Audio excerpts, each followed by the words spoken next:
What makes a Western so controversial that it's banned, protested, or whispered about decades later? Is it sex, violence, race, or the way these movies dared to show America as it really was, not how we wished it had been? From Howard Hughes's War on Censors to blood-soaked revolutions that rattled the world, these are the films that broke every rule and left audiences stunned, outraged, or forever changed. Saddle up as we ride through the 15 most controversial Westerns ever made, each one more jaw-dropping than the last. Ready for a showdown? The Outlaw, 1943/1946. Let's start with the movie that practically invented Hollywood controversy, The Outlaw. In a world where even a peak of ankle could raise eyebrows, Howard Hughes decided to introduce America to Jane Russell's cleavage, and he wasn't subtle about it. This wasn't just a Western, it was a PR campaign disguised as a shoot-'em-up. Hughes engineered a cantilevered bra, plastered Russell's image across billboards, and dared censors to do something about it. And they did. Religious groups called for bans, state censors refused it, the MPAA wouldn't give it a seal, and Hughes waged war with the press. The movie was supposed to be about Billy the Kid and Doc Holliday, but let's be honest, nobody bought a ticket for the plot. It was all about Jane Russell, who overnight became the poster girl for Hollywood indecency. When it finally got a release in 1946, the scandal had already made it a must-see. Theaters pulled it, Catholic groups protested, and even a Maryland judge declared Russell's figure a thunderstorm over a summer landscape. Hughes didn't care. He leaned in, using every trick in the book to keep the buzz alive. The Outlaw might seem tame now, but back then it was ground zero for debates about sex, censorship, and who got to decide what America watched. Decades later, it's a masterclass in how controversy can turn a middling Western into box office gold, and how one bra changed film history forever. Duel in the Sun, 1946. Nicknamed Lust in the Dust, Duel in the Sun is what happens when you take classic Hollywood melodrama, crank up the heat, and toss in every taboo you can find. Jennifer Jones plays Pearl, a mixed-race orphan shipped off to a Texas ranch run by a racist patriarch. Gregory Peck, usually the upright hero, plays the degenerate younger son who can't keep his hands off her. Their relationship is a tangle of violence, lust, and melodrama, all set under the blazing desert sun. This film did everything the Hays Code told movies not to do: interracial relationships, sexual assault, and unchecked desire. The censors demanded cuts. Religious groups were furious. Pearl's seduction and repeated assaults by Peck's character sent critics into a frenzy, and for good reason. Duel in the Sun pushed boundaries that wouldn't be crossed again for decades. There's no hero here, only victims and villains. The studio had to hack the movie to pieces just to get it released, and even then, it was banned in places, protested elsewhere, and denounced from pulpits across America. Lust in the Dust became a warning, not a compliment. Yet for all its sins, Duel in the Sun remains a fever dream, a film that dares you to look away, but won't let you. It's Hollywood excess at its most dangerous, and it's still one of the wildest rides the Western genre ever produced. The Oxbow Incident, 1943. Looking for a Western with no easy heroes, no feel-good ending, and a gut punch of social commentary? The Oxbow Incident is your movie. Forget about good guys in white hats and bad guys in black. This is the story of what happens when a mob decides it doesn't need the law. Henry Fonda leads a posse out to catch cattle rustlers, but the group quickly turns into a lynch mob, driven by fear, suspicion, and a thirst for justice. They catch 3 men, give them a sham trial under a gnarled tree, and hang them. The twist? They were innocent.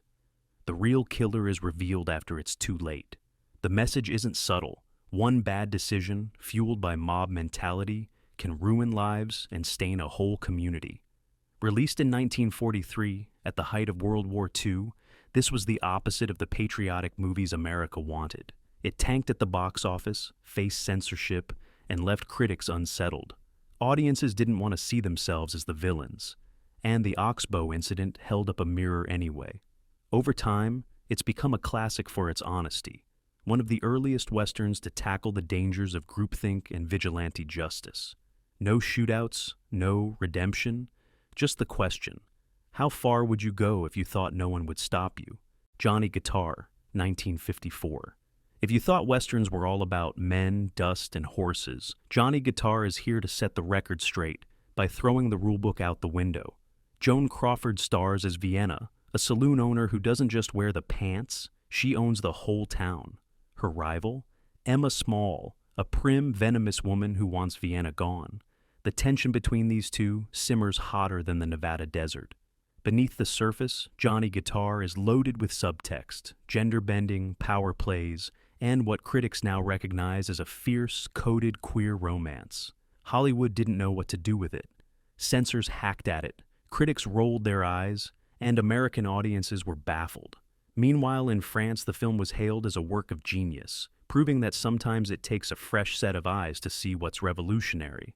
The movie's wild colors, melodrama, and almost surreal dialogue turned it into a cult classic, beloved by feminists, queer viewers, and anyone who likes their westerns with a side of chaos. Joan Crawford battled her co-stars on set and on screen, cementing her legend as the toughest woman in Hollywood. Today, Johnny Guitar stands as proof that the West wasn't just won by men with guns, but by women with grit, style, and a refusal to play by the rules. Shane, 1953. Shane isn't just a movie, it's the Western that haunts your childhood. The image is iconic, a lone gunman riding away while a boy cries out his name in vain. But under all that nostalgia is a film that rattled censors, critics, and the very idea of what a Western could say. The violence in Shane isn't clean or heroic. It's loud, shocking, and final. Every gunshot is a thunderclap. Every death matters. The film asks if you can ever really escape the cycle of violence, or if heroes like Shane are doomed to wander forever, carrying the stain of every man they've killed. The chemistry between Shane and Marion, the wife of the farmer he helps, is just ambiguous enough to set tongues wagging. At the time, censors were worried about its impact on children, and religious groups wrung their hands about the morality of the story. Is Shane saving the West, or making it worse? The ambiguity was the point. Generations have argued whether the film celebrates or condemns violence. What's certain is that it changed the genre forever, giving us a cowboy who's less John Wayne and more Hamlet, riding out of our lives and into legend. The Searchers, 1956. You think John Wayne is always the hero? Think again. The Searchers is Wayne at his most complex, playing Ethan Edwards, a man who might save his niece or kill her. This is not the clean-cut West of old. Instead, Ford's masterpiece dives into obsession, racism, and what happens when hatred warps everything it touches. The depiction of Native Americans is troubling by today's standards, and even in its time, the film's violence and its lead character's bigotry made some viewers squirm. Is Ford criticizing Ethan, or is he letting him off the hook? Critics and scholars still argue. The film doesn't provide easy answers. The ending, with Ethan framed in a doorway, part of the family, but not welcome inside, is one of the most powerful images in movie history. When The Searchers premiered, audiences didn't know what to think. It's now hailed as a towering achievement, studied for its beauty and condemned for its blind spots. The debate is the point. It's a Western that forces you to ask, what if the hero is the real danger? The man who shot Liberty Valance, 1962. Sometimes the legend really is better than the truth. John Ford's The Man Who Shot Liberty Valance is all about the stories we tell ourselves, about who's a hero, who's a villain, and what really happened. Jimmy Stewart plays Ransom Stoddard, a mild-mannered lawyer whose reputation is built on the belief that he shot the notorious outlaw Liberty Valance. The catch? He didn't. It was John Wayne's Tom Doniphan who pulled the trigger. The town prefers the legend to the messy truth, and the film makes you question every myth you've ever believed about the West. Critics were baffled. Audiences expected another gunslinging epic, and instead got a meditation on PR, politics, and the rewriting of history. When the legend becomes fact, print the legend, says the local newspaper man. And just like that, the movie skewers the whole genre.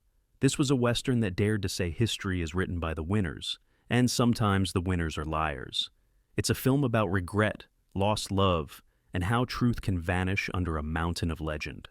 Uncomfortable in its own way, The Man Who Shot Liberty Valance is now seen as one of the greatest deconstructions of the American myth. A Man Called Horse, 1970. Before Dances with Wolves ever dreamed of the white savior narrative, there was A Man Called Horse. Richard Harris stars as an Englishman who's captured by the Sioux, tortured, and eventually assimilated into their culture. After surviving a brutal, infamous initiation with eagle claws and chest piercings. It's gory, dramatic, and guaranteed to make you flinch. The controversy came fast and furious. Native American critics slammed it for inventing customs and casting white actors in native roles. The American Indian movement staged boycotts, picketed premieres, and called out the film for reducing indigenous life to exotic spectacle. The controversy didn't hurt the box office, though.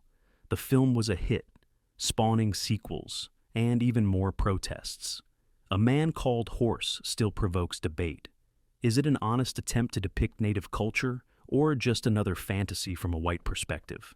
Its legacy is messy, but the questions it raises about identity, respect, and cultural appropriation are as urgent now as they were then.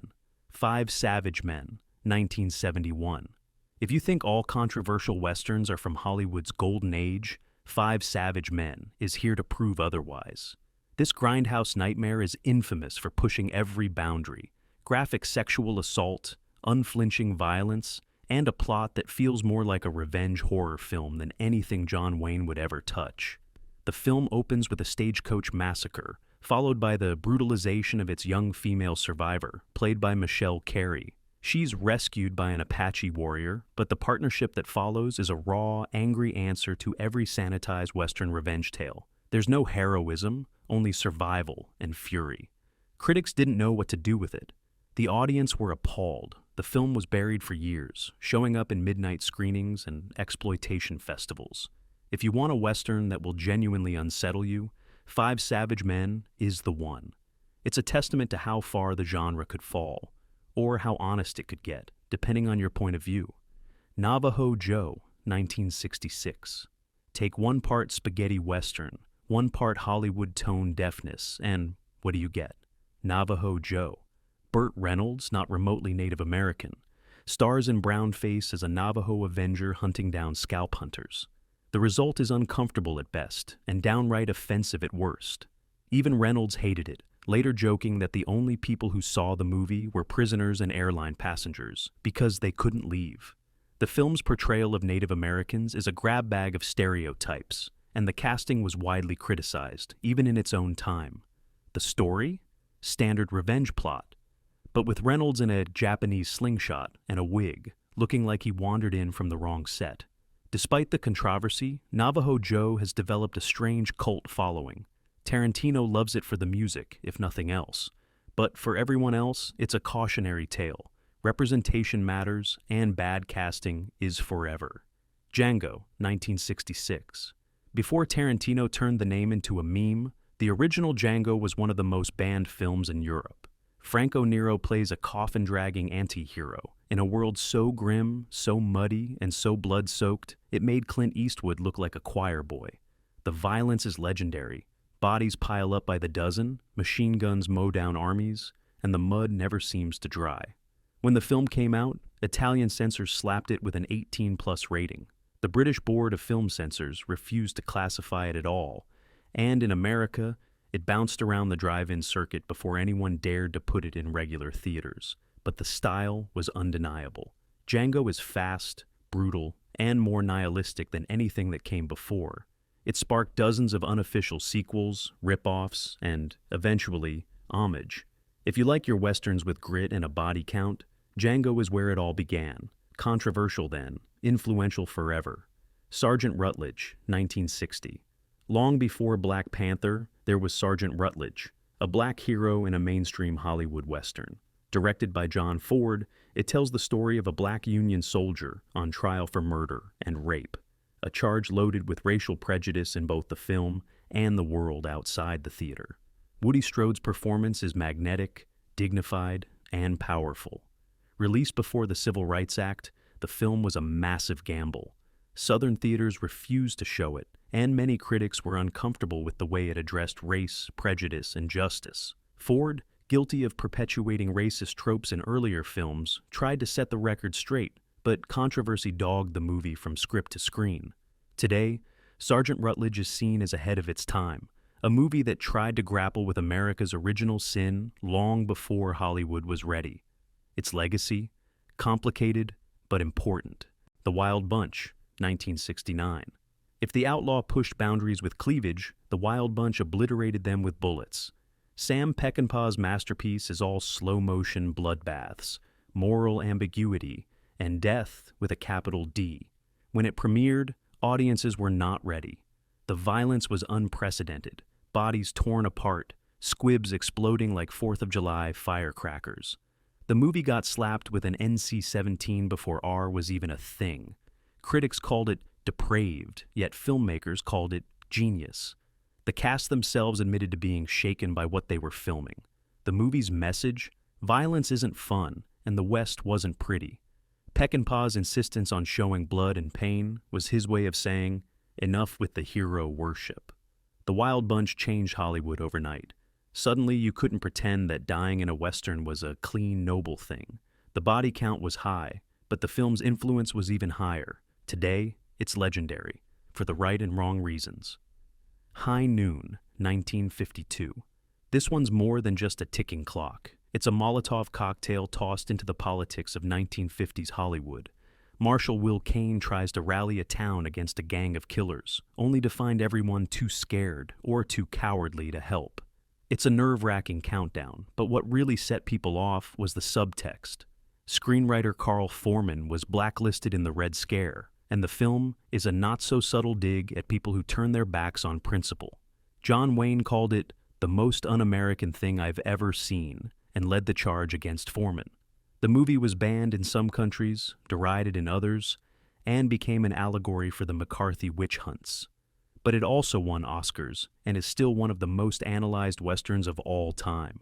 Sometimes, standing alone is the bravest and most controversial thing you can do. Triumphs of A Man Called Horse, 1983. By the time the third film in the A Man Called Horse trilogy rolled around, the biggest controversy wasn't on screen, it was behind the scenes.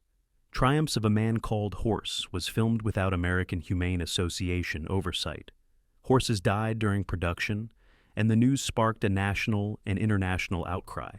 Animal rights groups staged protests and called for boycotts, turning what could have been a forgettable sequel into a symbol of Hollywood's dark side. The film's story, already weighed down by the white savior narrative and outdated stereotypes, was overshadowed by the outrage over animal cruelty. Studios scrambled to clean up the mess, but the damage was done. The controversy led to stricter enforcement of animal safety in movies and stained the legacy of the Horse trilogy forever. If you want to know how far a film can fall out of favor, look no further. Sometimes the real drama isn't on the screen, it's on the set. So there you have it, 15 Westerns that shook Hollywood, changed history, and forced audiences to look at the West and themselves a little differently. These films weren't just entertainment, they were cultural earthquakes, raising questions we're still debating today. Which of these legendary movies shocked you the most? Did we miss your favorite scandalous Western? Let us know in the comments below. If you loved this wild ride through cinema's most forbidden frontiers, don't forget to like, share, and subscribe. Hit the bell icon so you never miss another deep dive into movie history. Thanks for watching, and remember, sometimes the real drama isn't on the screen, but in the world these films left behind. See you at the next showdown.